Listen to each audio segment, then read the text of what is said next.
Alors, deck premier sang Nosferatu, donc deck que Black Chantry a mis en marché pour les débutants. Donc il y a 6 vampires là-dedans et puis le reste c'est des cartes de librairie. Et puis le deck, qu'est-ce qui est intéressant, c'est que le deck est en français. Donc c'est ça. Donc je suis très excité de voir comment ils ont traduit toutes les cartes. Je viens de faire le dévoilement de le premier sang Trémère. Donc là, on va vérifier qu'est-ce qu'il y a dans le premier sang Nosferatu. Donc, comme dans l'autre, hein, il y a une carte de résumé, comme dans tous les autres decks. Ensuite, on va regarder les vampires. Donc, le Scarabée. Donc, lui, c'était Beetleman. Et on traduit son nom. Donc, le Scarabée. Hein? Un Scarabée. Benjamin Rose. Lui, c'est un prince de Washington, D.C. Il peut appeler un référendum pour vous donner +1 en taille de main jusqu'à la fin de la partie. En action politique, à +1 en discrétion.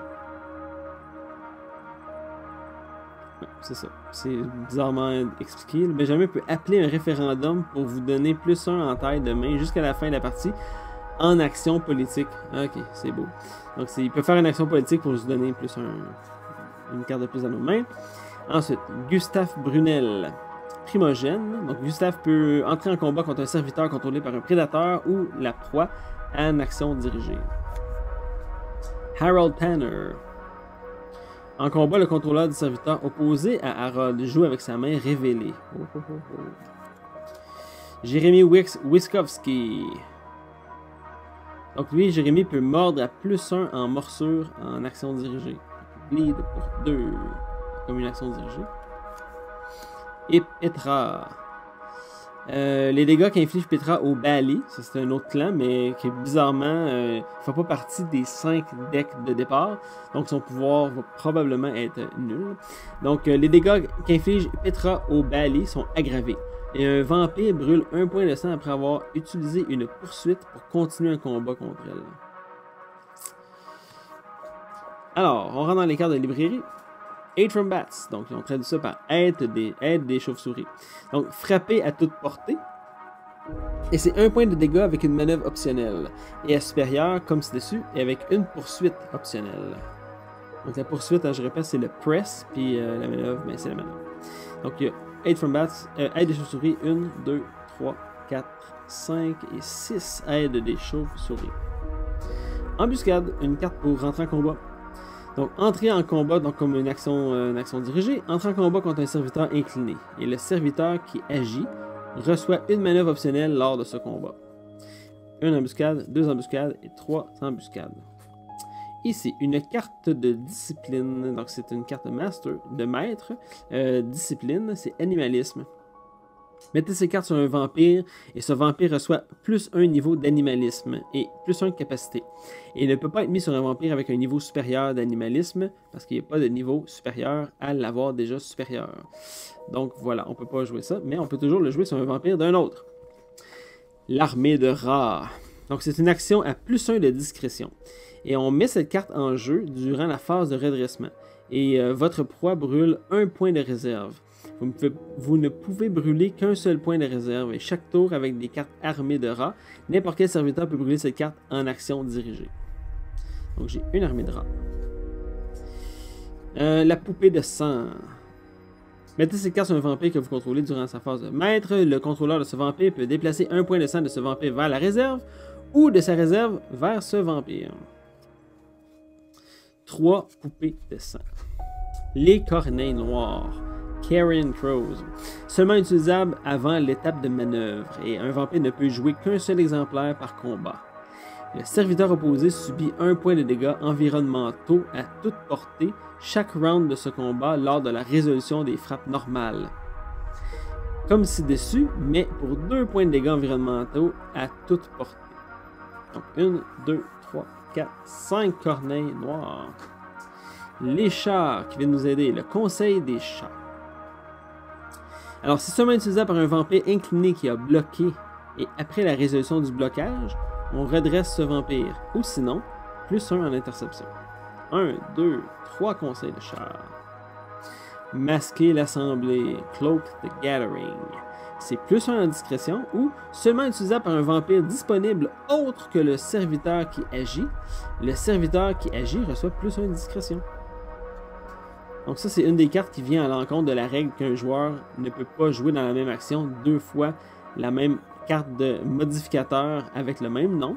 Mais ici, vu que c'est 2 vampires différents qui jouent la carte, il n'y a pas de problème. 1, 2, 3 masqués, l'assemblée. Le piratage informatique, c'est pas compliqué, on mord à plus une morsure, donc ça n'importe qui peut le faire. Et qu'est-ce qui est intéressant aussi c'est à remarquer, c'est qu'il n'y a pas de discipline. Ça veut dire que même les cartes, même les alliés, les serviteurs alliés pourraient la jouer. Donc 3 piratage informatique. La renommée, c'est une carte unique et on doit mettre cette carte sur un vampire disponible.